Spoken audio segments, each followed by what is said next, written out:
Hey everybody, it's DracusPandor with another weapons experiment video. Today I'm going to be focusing on the Crooked Fang. If you like this video, go ahead and hit that like button and subscribe. It'd be greatly appreciated. Okay, let's take a look at my Crooked Fang I got a little bit ago. In my opinion, it is a god roll. Others may disagree, but for the way I play, it's perfect for me. And that's kind of the beauty of Destiny 2 right now, is that my god roll doesn't have to be your god roll. You can keep hunting for what fits you best. And for this guy, see, I have accelerated coils, speeds up the charge. Honestly, I don't think the charge rate is very bad at all normally, so I'd rather keep the impact and stability. Why not? So I put it on the particle repeater. As far as the sights, extended barrel, want to keep that range as much as possible. Stability is not really a big deal, and I mainly do PvE, so handling not a huge deal either. So I'm going to keep it on the extended barrel versus the small bore. Now, what really sets this thing off is the opening shot. Improved accuracy and range on the opening shot of the attack. I think that's handy in PvE, but it also could work in PvP if I were to ever use this in PvP, or if you're really good in PvP, like I'm not, then this would probably be pretty attractive to you. And it resets every time you descope or put your gun down, and so you could basically unscope and rescope real quick, and the opening shot would be reestablished if you wanted to do that. But you also have Rampage. So kills with this weapon temporarily grant increased damage, stacks 3 times, and that's the really purpose of this video, is to see how much more damage you get per shot. How exactly does Rampage work, and what are the percentages, and then extrapolate that into PvP. All the footage I have, the experiments I did involved PvE, just going to planets and testing out on regular ads just to establish percentages and make sure they're consistent across different races of ads and different planets, and the percentages were exactly the same. If I were better at PvP, I'd roll into some matches and pop off several kills to establish the percentages that way, just to be 100%, but honestly I'm not that good. I don't want to play PvP that much to get the footage for it. So if you're watching this video and you're really good at PvP and you happen to like linear fusion rifles, or this video makes you curious, I fully encourage you. It'd be really great if you were to experiment on your own, establish the numbers, see if they match mine, and just drop a note to me, send me a message that they are consistent. I'm imagining they are consistent, so I'm going to extrapolate based on my experiment that I'm going to extrapolate the numbers into PvP. Alright, this footage is just a small sample of all the experimenting I did, just to establish shot after shot how Rampage escalates from the initial shot, Rampage 1, 2, and 3.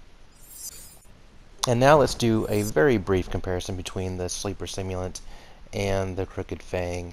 The impact bar looks equal, but in actuality, when I did a very quick experiment, the Sleeper actually does over twice the base damage. It does about 22,130 on the same ads that I experimented on versus the 10,161. So that you absolutely cannot use that bar graphic when comparing them to gather any kind of useful information on how the two compare. The Sleeper obviously is far superior, but it does take up an exotic slot, so it restricts your options for using other exotics. The Crooked Fang, you can put backup mag on, which I have not done, but right now I can get up to 19 rounds versus 13 or 14 with the Sleeper, so you can get a lot more rounds. If I put backup mag, it's the potential of several more rounds, in the low 20s. So with that and the option of being able to use other exotics, I think it's still a great option. And all the following footage has absolutely nothing to do with my experiments. It's just a backdrop for the numbers I'm going to be putting up on the screen.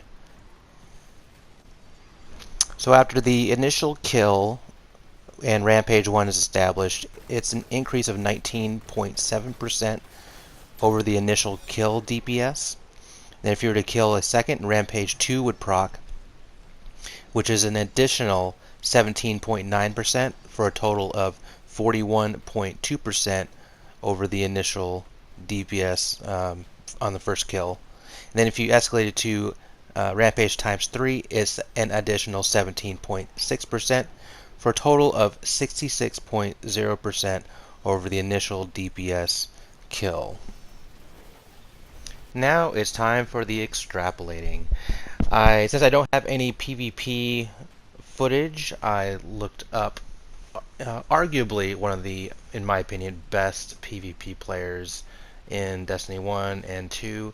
His name's Ninja with no L. I'm sure you know who he is. If you don't, you should. Look up his YouTube channel, and he does stream.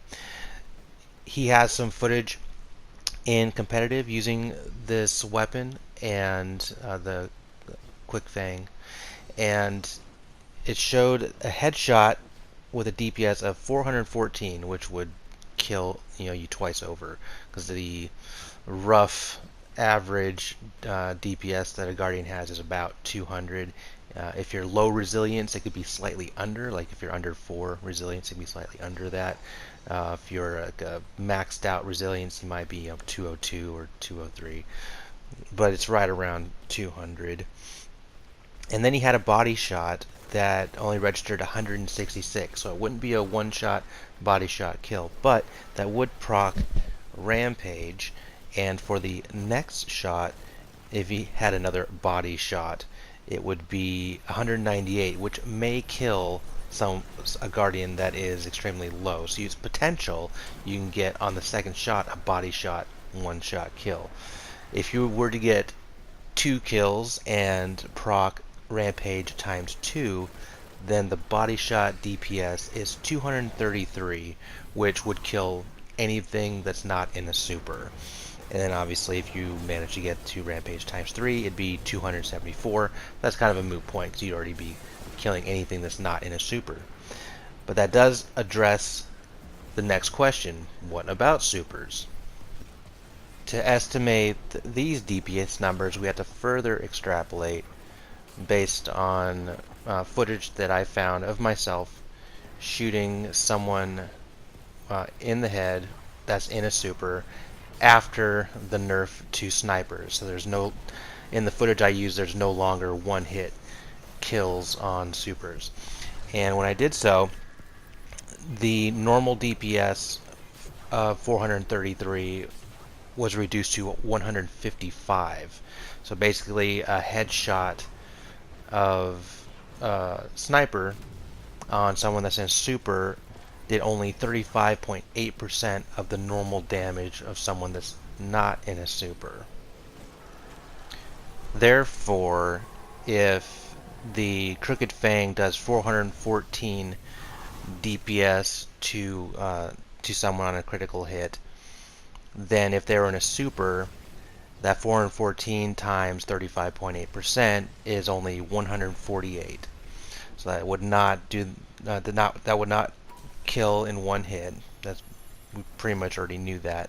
Now, if you happen to be on Rampage 1, you would only do 177 DPS to someone in a super. Still not a kill. So you do get 5 rounds per brick of heavy that you get.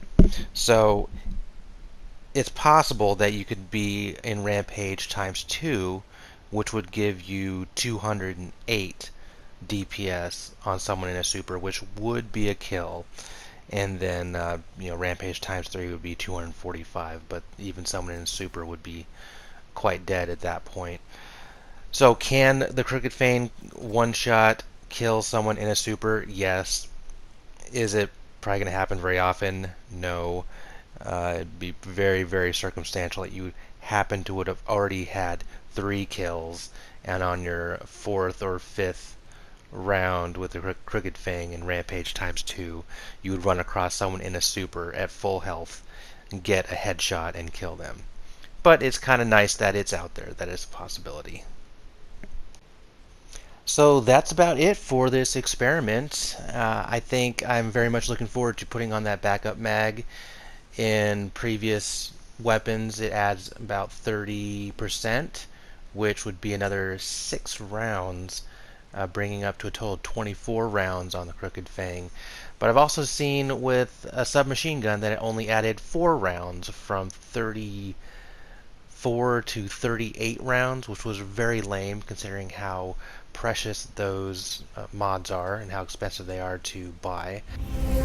And I'll end the video there. Thank you once again for watching. This is DracusPandor. If you did enjoy the video and found it informative at all, go ahead and hit that like button and subscribe.